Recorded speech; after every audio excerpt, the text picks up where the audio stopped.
तमाम मेंबर हजरात ने और मैं भी अपनी तरफ से खराज अक़ीदत पेश करता हूँ।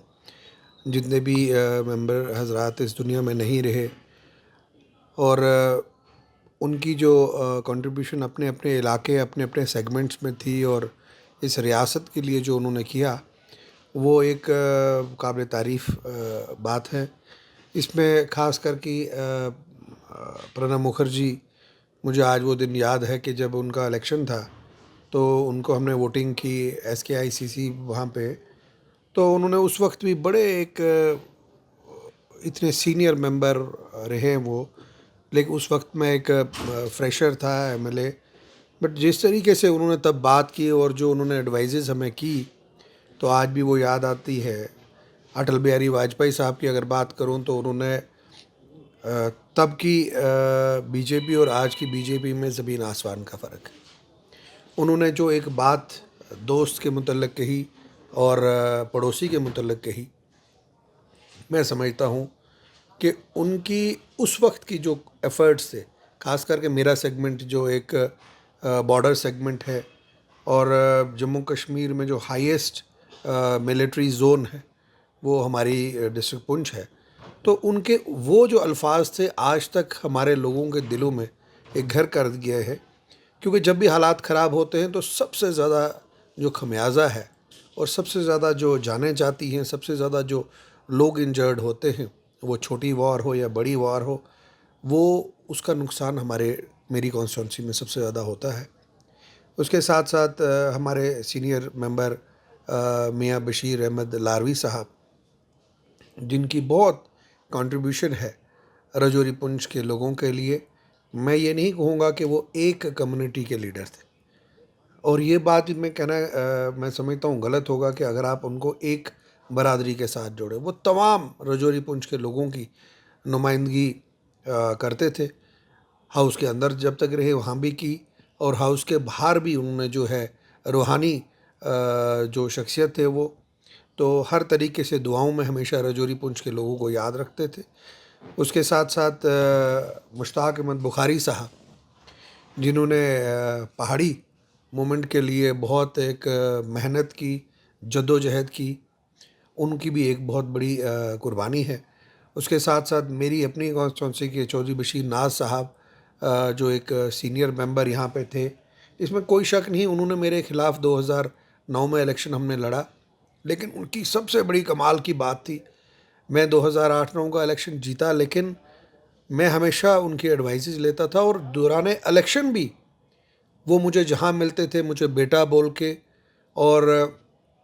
लगता नहीं था कहीं पे कोई अपोजिशन है या वो मैं उनके ख़िलाफ़ खड़ा हूँ या वो मेरे ख़िलाफ़ खड़े हैं। वो मिनिस्टर स्टेटस पे भी होते हुए मुझे जब मिलते थे और मुझे गाइड करते थे, उनकी एक बहुत बड़ी कुर्बानी है। ठाकुर यशपाल सिंह जी, जो नेशनल कॉन्फ्रेंस के एक सीनियर साथी थे, कालाकोट से 2 बार MLA बन के आए, उनकी भी बड़ी अपने इलाके में मैं समझता हूँ रजौरी पुंछ के अंदर बहुत बड़ी कुर्बानी है। और ख़ास करके जो पुंछ रजौरी में जो मेडिकल कॉलेज है, उसको लेने में ठाकुर यशपाल सिंह साहब ने और मैंने बड़ी जद्दोजहद की, और उस वक्त हुकूमत का हिस्सा होते हुए हमने असेंबली के अंदर हुकूमत के ख़िलाफ़ जो है वहाँ बात की, और फिर honourable chief minister Omar Abdullah साहब ने हमें दिल्ली में भेजा, कमेटी बनाई, और आज वो जो मेडिकल कॉलेज पुंछ रजौरी में बना है, मैं समझता हूँ ठाकुर यशपाल सिंह साहब की उसमें भी एक बहुत बड़ी कंट्रीब्यूशन है अपने इलाके में, अपने लोगों के तही। शर्मा साहब जो अखनूर से हैं, हमारे मेंबर पार्लियामेंट रहे, और लगभग जब भी पार्लियामेंट इलेक्शन होता था तो उनकी एक बहुत बड़ी खूबी ये थी कि वो पुंछ में जब आते थे तो मुझे वो कहते थे कि मुझे अपनी पार्टी से ज़्यादा आप पे भरोसा है कि आप हमें जो है ज़्यादा मदद करेंगे। और मेरे सेगमेंट में हमेशा उनको 70 से 80% वोट हम उनको डालते थे, और इलेक्शन में जब भी वो जीतते थे उसके बाद जब भी कभी दिल्ली में बैठे हों या कभी जम्मू में आते थे या पुंछ में आते थे, तो अमूमन वो मुझे कहते थे कि भाई पार्टी की बात मत करना, मुझे अपने इलाके की जो प्रॉब्लम्स है वो बताइए, वो हम दूर करेंगे। तो इस तरीके से तमाम मेंबर हजरात, क्योंकि वक्त की कमी है, 57 जो ये इम्पॉर्टेंट शख्सियात जम्मू कश्मीर की और मुल्क की जो रही हैं, उनकी बहुत बड़ी कुर्बानी है अपने अपने इलाके के लिए, जम्मू कश्मीर के लिए। मैं अपनी तरफ से उनको खराज अक़ीदत पेश करता हूँ और उम्मीद करता हूँ अल्लाह ताला भगवान उनको जन्नत में और स्वर्ग में जो है वो जगह दे, और उनके घर वालों को ये हिम्मत दे कि वो इस सदमे को जो है वो बर्दाश्त कर सकें। एजाज साहब, आपने एक बात का जिक्र किया कि तब की बीजेपी और आज की बीजेपी में जो है काफ़ी फ़र्क है। अटल बिहारी वाजपेयी के बारे में इस असेंबली में तमाम जितने भी लोगों ने बात की, सब ने पॉजिटिव बात की। तो आज की बीजेपी क्या क्या क्यों क्यों और किस तरीके से डिफरेंट है? देखिए, मैं समझता हूँ अटल बिहारी वाजपेयी के जो जिसको वो हेड करते थे बीजेपी को, वो बीजेपी मुल्क की तरक्की करना चाहती थी और साथ में अमन चैन के लिए भी बात करती थी। आज की जो बीजेपी है, मैं ये समझता हूँ वो बीजेपी तरक्की की बात तो कोई भी पार्टी हो करती है, लेकिन नफ़रत की एक दीवार जो मुल्क पर खड़ी हो रही है, उसके लिए मैं समझता हूँ इस बीजेपी को अटल बिहारी वाजपेयी जी के जो असूल हैं उस पर चलना चाहिए। और जम्मू कश्मीर को 5 अगस्त 2019 को जो इस बीजेपी ने ज़ख्म दिए, वो दफ़ा 370 हो, 35A हो और स्टेटहुड है, ये जो उन्होंने ज़ख्म दिए हैं, मैं समझता हूँ इन ज़ख्मों को जो हमारी बात है, मेरी इस बात की तायद जम्मू कश्मीर की आवाम ने इस इलेक्शन के मैंडेट के थ्रू जो है वो लाई है। और मैं समझता हूँ अब वक्त आ गया है कि इस बीजेपी को भी जम्मू कश्मीर के लोगों को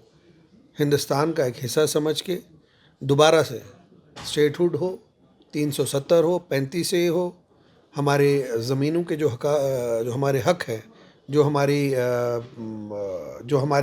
मैं कहूँगा जो बुज़ुर्गों को हमें दी हुई जो हमारी प्रॉपर्टीज़, जगहें हैं, जो ये पहाड़ है, ये जो दरिया है, इनका हक जो है सिर्फ़ इसका फ़ैसला जम्मू कश्मीर की आवाम को ही होना चाहिए। और ख़ास करके नौजवान जो पिछले 10 साल से मुलाजमत के लिए, अपने रोज़गार के लिए, मज़दूर अपनी मज़दूरी के लिए दर दर की ठोकरें खा रहा है, उस पॉलिसी में तब्दीली लानी चाहिए और जम्मू कश्मीर की इलेक्टेड सरकार को उसके पूरे हकूक़ देने चाहिए। आने वाले वक्त में क्या हम आपको 370 और 35A पे बात करते हुए देख सकते हैं? क्योंकि वादे हुए हैं 370 पे बात करने के, वादे हुए हैं 35A पे बात करने के, उसको वापस लाने के। तो क्या मौक़िफ़ रहेगा आपका और क्या बात होगी? देखिए, स्टेटहुड 370 35A ये पहला एजेंडा है हमारा इस गवर्नमेंट में, और मैं समझता हूँ इस असेंबली के अंदर मेरा ये रिस्पॉन्सिबिलिटी बनती है कि लोगों ने जो मैंडेट दिया और जो लोगों की ख्वाहिश है उस पे हम पूरा उतरें। और इंशाल्लाह आप देखेंगे कि इस बात पे हम अपनी आवाज़ बुलंद रखेंगे। हम उन मेंबरान की तरह नहीं करेंगे कि मीडिया की और फ़ोटो की और उसकी लिए जो बात करें। हम जम्मू कश्मीर के लोगों के लिए बात करेंगे, और जब सही वक्त प्लेटफॉर्म जब ज़रूरत है बात करने की, आप देखिएगा गवर्नर एड्रेस पे जब बात होगी तो उस पर इंशाल्लाह 370 35 और स्टेटहुड के लिए ज़ोर शोर से बात की जाएगी। और जिस भी जगह ज़रूरत हमें पड़ेगी इस मसले को लाने के लिए, वो बिल हो, रेजोल्यूशन हो, जो भी है, जहाँ पे हमारे लोगों को रिलीफ मिले, उसके लिए बराबर जो है जद्दोजहद की जाएगी। मैं आखिर में आपकी कॉन्स्टिट्यूंसी के हवाले से बात करना चाहूँगा, क्योंकि आपने शुरू में भी कहा कि मैं ऐसी कॉन्स्टिट्यूंसी से आता हूँ जो बॉर्डर कॉन्स्टिट्यूंसी है और बहुत ज़्यादा इम्पैक्ट होता है उसे, चाहे किसी भी किस्म का, फिर हम मिलिटेंसी के हवाले से देखें, किसी और चीज़ के हवाले से देखें, बॉर्डर के बिल्कुल क्लोज है। तो क्या कुछ चीज़ें हैं आपके जहन में आपकी कॉन्स्टिट्यूंसी को लेके, क्या कुछ मसाइल हैं आपकी कॉन्स्टिट्यूंसी को जो हल करने की ज़रूरत है?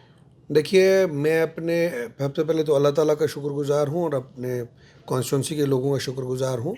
मैंने 42,000 वोट लिए हैं और नेशनल कॉन्फ्रेंस में सबसे बड़ी लीड 22,000 की मेरी है।